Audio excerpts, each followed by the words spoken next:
High agency is the single most important skill you need to learn to grow in your career. Or perhaps it's the thing that people say when they're just being a tool. Sounds like Kaila is low agency. Today we're going to talk about what high agency is, what it actually means. Let's get into it.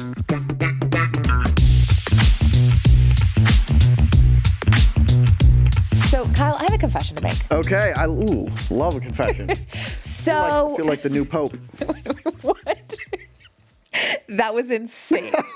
All right. So when I started thinking about this episode topic, I was like very excited about this. I was like, wow, agency is the best. We're going to be talking about this forever. I love Agency this. gets you going in the morning. Yeah. And then I started doing some research. Okay. And my definition of agency, high agency, and the internet's definition of high agency is very different.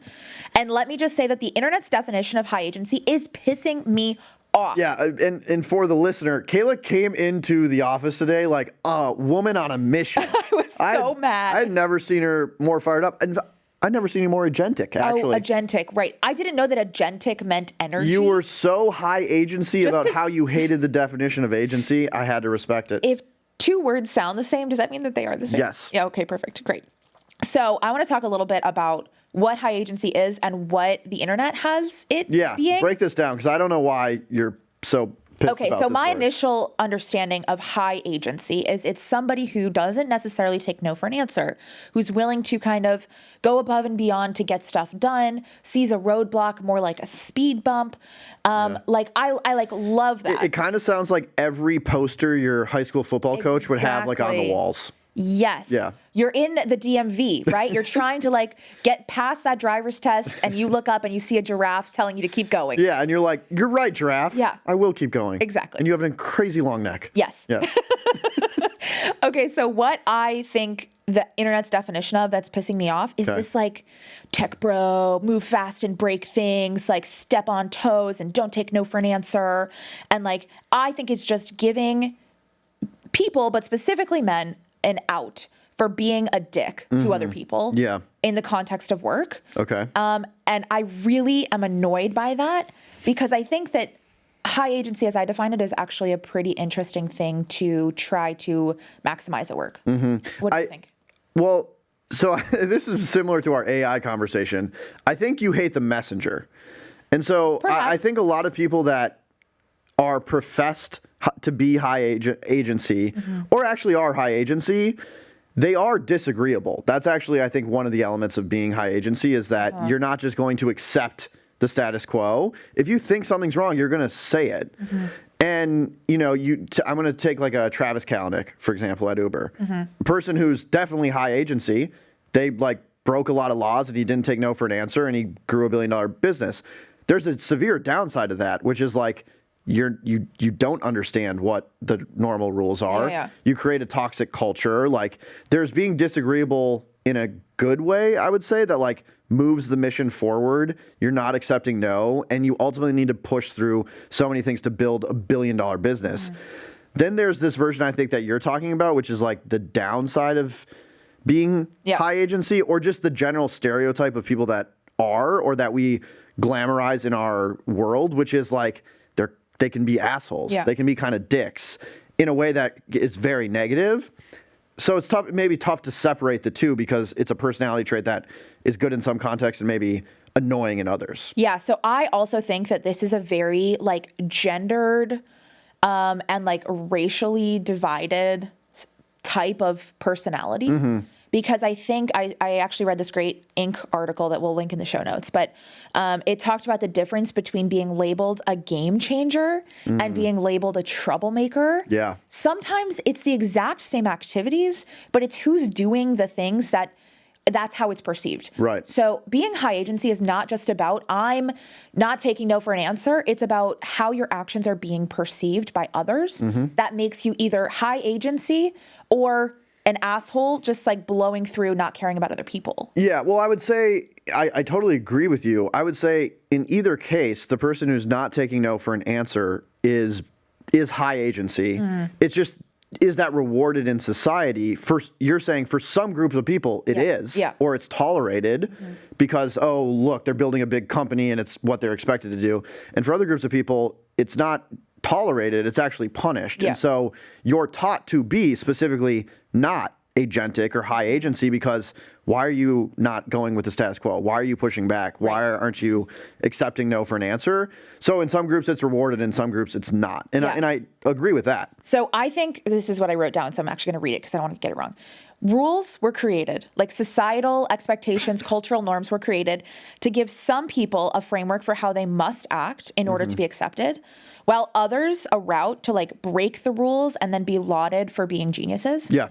And so I think it's like when you understand that it's not just like, oh, just like do what you got to do to get stuff done. It's like there are cultural norms and expectations placed upon certain groups of people. When you go outside of that, when you deviate outside of those norms, if you're a white man, chances are you're going to be like a Steve Jobs. Oh, he's not rude. He has a reality distortion field. Yeah. He just has really high expectations of other people.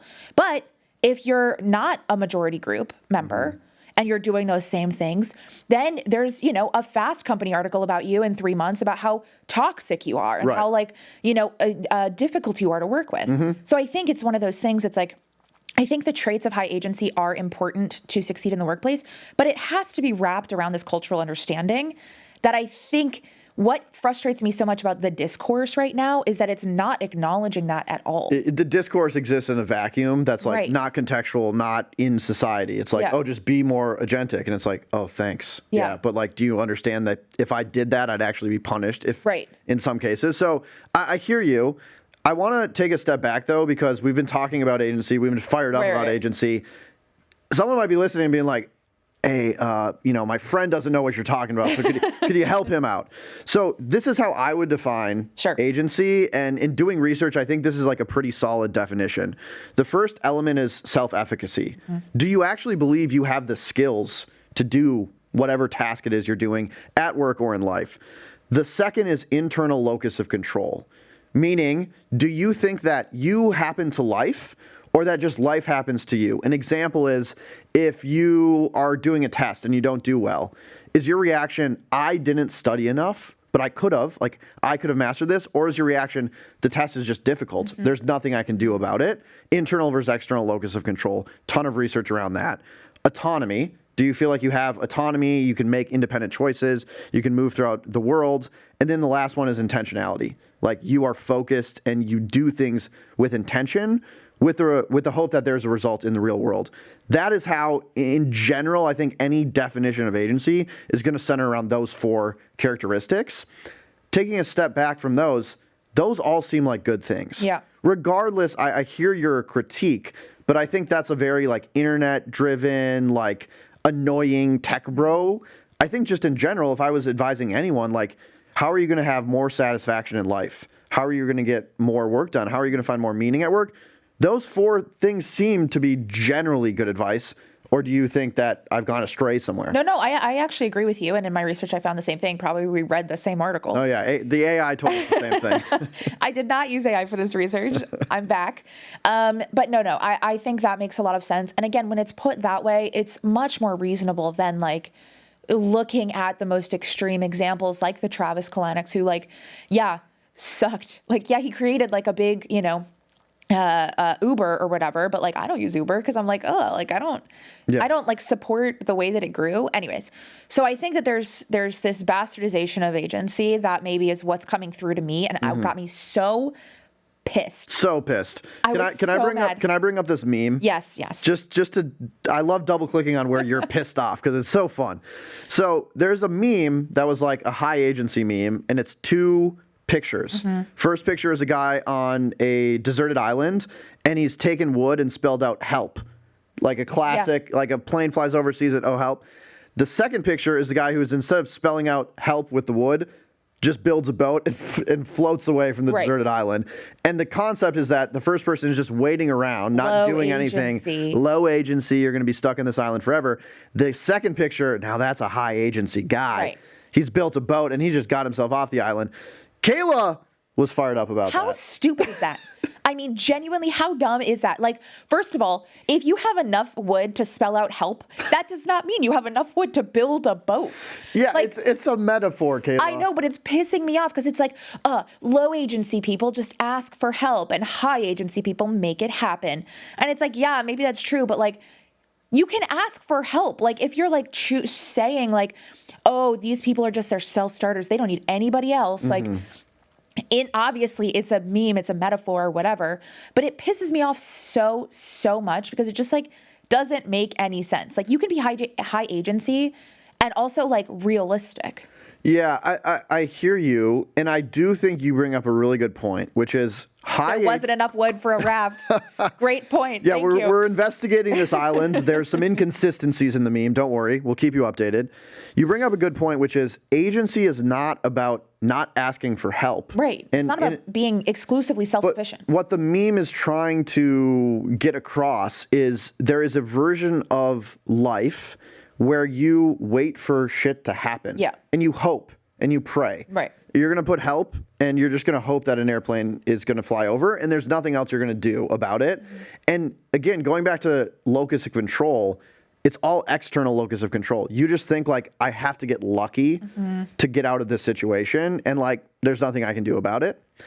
And the other element is like, you might ask for help. That isn't the issue. It's just like, there's something I can do. Whether that's finding an expert and going and asking them for help so you can advance forward, or like, okay, does this problem defy the law of physics? If the answer is no, like there's something I can do to make it happen and going to do that. So I think that's what the meme is trying to. I think it's stupid.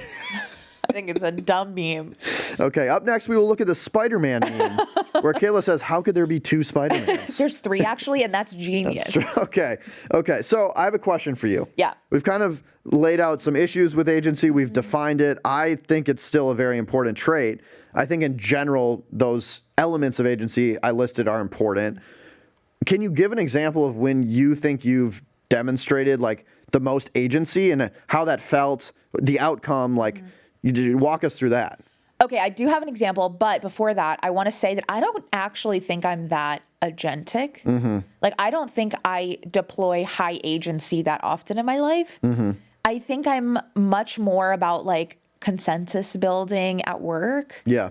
And I think that if I'm told no, I'm not going to immediately be like, well, it's going to be a yes, actually. Like that's just not like necessarily how I operate. Yeah. Especially because I'm a one-person team and like I have to be relying on so many other divisions that like if the events team is annoyed at me, like I'm screwed, right? Because I like need their help. Yeah. So I think that for me and my efficacy at work, like building buy-in is way more important than like doing whatever I can to like get something done. Yeah. Well, and I would say like, I think you have high agency. I would just say that you're going about it in a very thoughtful way, which is I know what I need to accomplish. And if I'm an asshole to everyone I meet, I'm not going to accomplish that. Yeah. So like that, it would be a bad strategy. But what you're not doing is sitting around going, I hope the events team likes me. Right. But there's nothing I can do about it. I'm just going to sit here and like hope, Eleni comes across my LinkedIn profile and it's like, oh, I love Tulane. Now I love Kayla. Like, you're doing something. Right. And you're deploying the effective strategy. The same thing with like Steve Jobs. Like if that doesn't work and he doesn't achieve whatever he wants to achieve, everyone's going to be like, dude, you're just an asshole. Yeah. Like if you get the outcome you want, people will, for the most part, excuse bad behavior. Unfortunately, most likely because there's like definitely downside effects for society. And I would say too, like, if everyone had this like high agency, like intensity, don't take no for an answer, I think a lot of things would break. Yeah. Like, do you need a mix of people that are accommodating and thoughtful mixed with this like a little bit of a disagreeableness nature? So I think it's a mixture is necessary. But I want to talk about a time when I've been agentic or whatever, but I also want to mention that something that you've said that I think is really important is I think that a very important element of like true effective high agency is good judgment. Yes. I think that's baked in. Yeah. Because like we've talked about this, like if you're driving in the wrong direction, but you're going fast. Yeah, you're like, I'm so agentic. Right. And it's like, okay, but you're about to drive off a cliff, like the fucking, what's it called? What's the cartoon? Well, Looney Tunes? It's Roadrunner? Looney Tunes with the Roadrunner. Yeah, sure. Okay, whatever. Don't fact check us on the cartoons. I tried to make a joke. But it's like, you have to have good judgment also. And there was this tweet that you brought up that I thought was so funny, which was like, one of my family members has high agency and bad judgment. And it's like a horrifying combination. Yeah, the level of like intensity and incompetency is incredible. So I think that's it has to go hand in hand. A time that I feel like I've had high agency is when I was starting the editorial affiliate program. So a part of my job is kind of like throwing a bunch of stuff at the wall and seeing what sticks. And initially there was a lot of pushback to including affiliate links anywhere in Morning Brew for the right reason. I think affiliates can be very, very scammy. And so obviously that's not who we are as a company. And so there was a lot of hesitancy. It probably took me a year and a half to figure out how to like do it effectively. Yeah. And so but I was basically being told this isn't something we do. And so I had to figure out a way, because I thought that there was some real like potential there as a way to add value to our readers and our make customers money. And make money. And so that was a slow process, but I do think was one where I was like, yeah, I still have a hunch here that like we can do this in the right way. And now it's like a pretty large portion of my day-to-day at least. Yeah. So it did work out. But a lot of that was not like high agency. Well, you say it's scammy and I disagree, so I'm going to do it anyways. But like, okay, I understand your concerns. I'm like going to do some tests. Let's see how it works.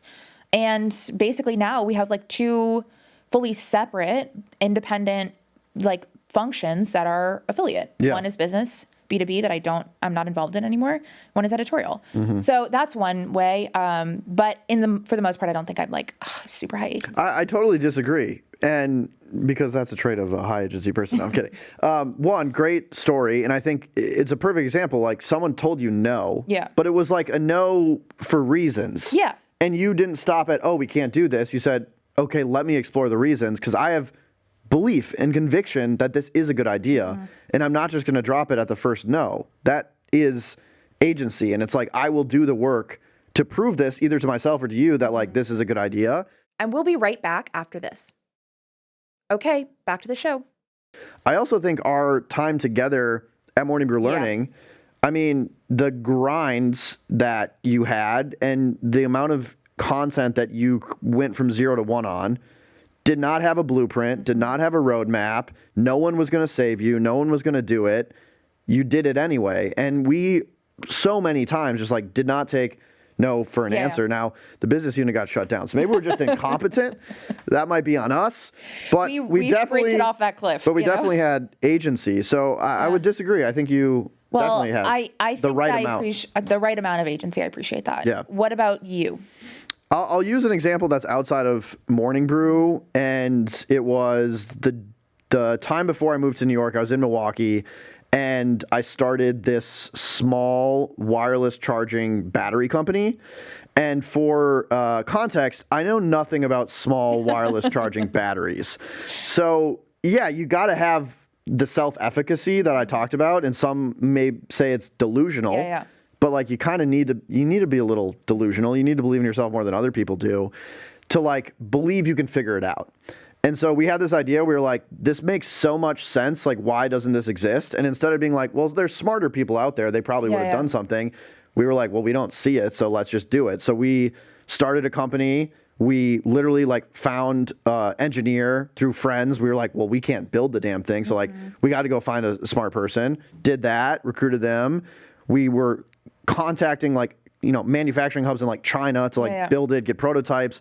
We got into an accelerator. We got a provisional patent. Like we were going all out, and like we didn't really know anything at the start. And that's what I think is the powerful mindset, which is like, Kat Cole says this all the time. I don't know everything, but I'm confident I can figure it out. Yep. And if I could impart like one belief into everyone in the world, particularly at work, is that mindset, which is like, like you don't need to pretend to be an expert. And we've talked about this a lot. It's just the belief that like you can figure it out given your tools that you have. And so like that experience taught me a lot, which is like you can will a lot of things into existence by following your curiosity and believing you can do it. Yeah, and I think that like that specific like flavor of high agency makes a lot of sense when you're talking about a product that doesn't exist, like you're starting a company or you're at a startup where you have to wear a lot of hats. Yeah. People aren't going to like hold your hand through things. Where I think that high agency can be kind of bulldozy and can be like a little negative is when you're talking about a larger, more established company that has, yes, maybe some bureaucracy, but also a lot of systems and expectations that are placed upon what your role is. And when you're in a company that has 1,000, 100,000, 500,000 people, chances are there's somebody doing the thing that you want to like go rogue and do. Yeah. And so I think that when it's like, if you're like, I don't know, running down a like mowed field, you could do whatever you want. But if there's corn there, like fully grown, like you kind of have to like figure out the path before you start trampling on stuff. Yeah. That was a horrible metaphor, but like here we are. Yeah, you were insulting that island meme earlier, but clearly you can't do any better yourself. I've got like vegetation on the brain. Yeah, but Kayla, I think you're caught up on agency equaling like asshole or like agency equaling like I'm trampling on everyone. But what I'm describing and what most people are using to describe it is you believe in yourself. You think you have the tools. You think that life doesn't happen to you, but that you can exert influence over life. Yeah, I agree. That with you all have those things. autonomy and that you are free to do things in the world and that you're very intentional about what you're doing and what you want and you have conviction. I don't think any of those things are bad. Yes, you could take them to the extreme and be an asshole and trample on people, but for the average person like you and me, we're not Steve Jobs. We're not Travis Kalanick. We're not Sarah Blakely. We're not going to build $1 billion company. We're trying to make an impact inside of an organization. All of those things are great. And the people that I have loved to work with the most have that. And honestly, one of the elements of high agency that I think is underrated is disagreeableness. I think that, we're all a little too agreeable because I really disagree with that. And I'm excited. Hear me out though. Because like we are kind of, a lot of people, myself included, like it is much more comfortable to just like go with the status quo or not to like double click on something like, I don't understand that. Explain it to me. Does that make sense? Are you actually doing this? It's a lot easier to just be like, yeah, it's probably happening. I'm not going to go check it myself. Or like, that doesn't really make sense, but I want to cause a scene and like bring something up. Disagreeableness is the only way anything changes or anything gets done. It's not being an asshole. It's radical candor. It's caring about the person, but it's being confident to challenge them and to be comfortable with people challenging you. Like that, to me, that creative tension is the only way a new thing gets developed, a new process gets made, an incremental improvement gets made, is someone has to step up and say, hey, this isn't working in the first place. That's not a comfortable thing for a lot of people to do. And I think we'd all be better off if we did be a little more disagreeable while still obviously respecting each other. Well, I think there's a difference between candor and disagreeableness. I think like I agree with you. Like if you think something is confusing or doesn't make sense or is not adding up and you don't say anything, that's not good, right? Yeah, but it is the default position. I think most people, and I'll even put myself in that, but most people have is like, whatever, it's fine. It's good enough. Like, I don't want to bring this up. Yeah. But then it just kind of stays shitty for a long time. And it's annoying. No, I do agree with that. But I think if it's like, well, like, okay, let's say we're in a meeting and somebody brings something up that's like, huh? Like, oh, I didn't see it that way. I don't think you have to be like, well, why is it that way? Like, why are you doing it this way? I think you can push back without being disagreeable. But okay, so I hear you. I think again, you're not stuck on, but you're bringing up the point of like the way the message is delivered. Yeah. And I'm not saying like the best way to deliver a message is the one that is going to be heard by the other person. So if you're being an asshole all the time, of course. But to me, that isn't what disagreeable is. And I think on the flip side of what you're saying, if you forget about the tone, a lot of people just are uncomfortable disagreeing. Right. So like it's not a tone issue for them. So like your advice about, well, do it nicely isn't going to help them. The advice needs to be like, you need to be more comfortable disagreeing with someone. And then work on doing it in a way that like actually lands and that you're calling them in and not calling them out type of stuff. But I don't think the issue is tone for most people. I think the problem with most people is like they don't want to push at all. I think what we're coming up against here is like having high agency is believing in yourself, which is inherently good. But I think when taken to an extreme, it means not believing in anyone else. Yeah. And so, like, for example, if somebody in a non-existent meeting says, oh, we need to do it this way, blah, blah, blah, and they have a ton of experience in this, you've never been in that field before, and you're like, well, I think we should do it this way. Like, my first reaction when I'm like, I disagree with that is, yes, I should bring this up. Like, oh, I think there's a different way. But ultimately, I trust that Morning Brew has hired, really great people that know what they're doing, and I should give them the benefit of the doubt the first time. Yeah. Right? Like, if you've proven that you can't do your job, that's when I get frustrated. I think for me, again, because I don't necessarily feel like I'm the kind of person who would like step on toes necessarily. That's when I get frustrated because I feel like I'm up against like, oh, this person, again, not saying this is anyone that we currently work with, but like, in this like hypothetical, this person is continuing to fail me or fail our team. They're not showing up the way I need them to so that I can show up for my job. This is the second, third, fourth time they're doing that. Where I personally could be more high agency is like addressing that in a way that's not like silently seething about it and then like trying to figure out how to get a work around them. Yeah. That being said, I think the best answer here is not like I'm just going to do it myself because I'm high agency.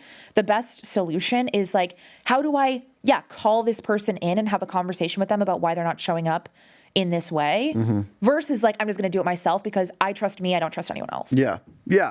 I totally agree. I mean, if the definition of agency is I have to get my way and I'm not going to listen to anyone and I'm always right and everyone was like that, nothing would get done. So I think the most productive definition of agency is, you have belief in self, you have conviction, but you're comfortable being like, I'm wrong. Yeah. That's a great point. Let's do that.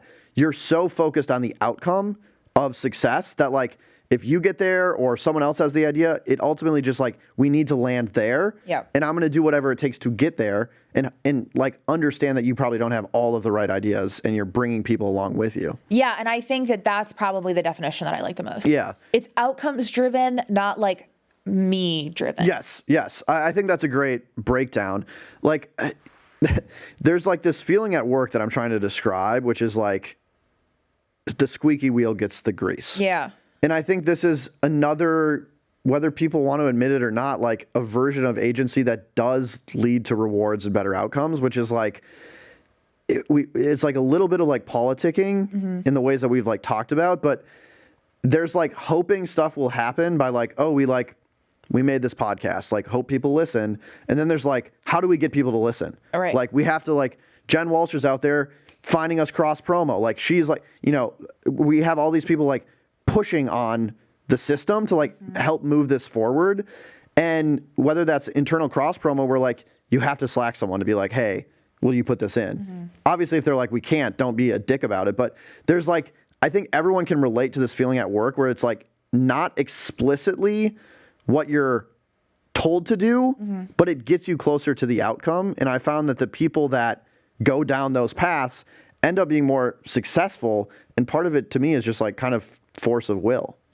Yeah, I think it's a willingness to put yourself out there because you trust yourself. Yeah. And it's like, if I ask, for the fifth time, can we put a mention of Per My Last Email's new episode in, the daily newsletter? Yeah. And they're like, for the fifth time, no, like that's not effective. I'm reducing my own agency because I'm not. And if they're less likely to put it in the future because you've pissed them off, that's not good. Right. But again, it's like sitting back and hoping is also a losing strategy as well. I think it's like everything. Surprise, surprise. Like it's a thin line that you have to walk. And you want to get as close to that line as possible in terms of being high agency, trusting in yourself, feeling confident, feeling like you can be disagreeable or you can disagree with people, you can push back. And also trusting others, building that community, having relationships, and knowing that that's how you get things done. If you're like, I'm the best, and I'm only the best, and everyone else sucks, and therefore, I'm the only person in this damn place that can do anything. Yeah. Like, you're not going to get anything done. You're going to be viewed as an asshole. Yeah. And nobody's going to like you, and you're going to be like, ugh, like, I can't believe it, like nobody's doing anything for me. Yeah.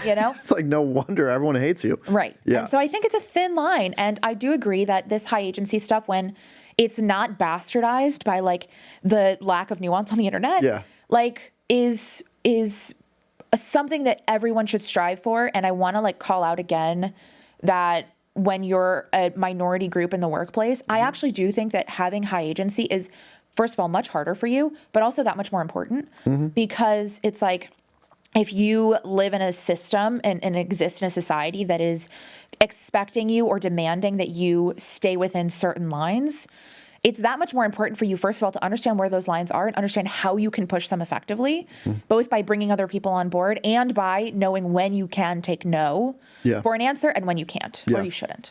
I want to step out of the work conversation quickly and just bring back up locus of control, because I think that's really important. And then I want to talk about like tactics. We've talked a lot about agency, but it's like, how do you actually develop more agency is a really interesting question. So first thing, locus of control, I brought this up, internal locus of control. Shout out to Julian Rotter, 1954, scientist, studied locus of control. Right. Let me share some stats with you about this that I think just show the general value of how important this is to well-being in life. People that scored higher, there is a locus of control, like standardized test you can take. People that scored higher on it reported 40% higher life satisfaction and 17% lower stress levels. It's also highly correlated with income, career advancement, and leadership positions. And it was a McKinsey study found agency at work, people that are more high agency are 31% more productive. But it's that first bucket, 40% higher life satisfaction.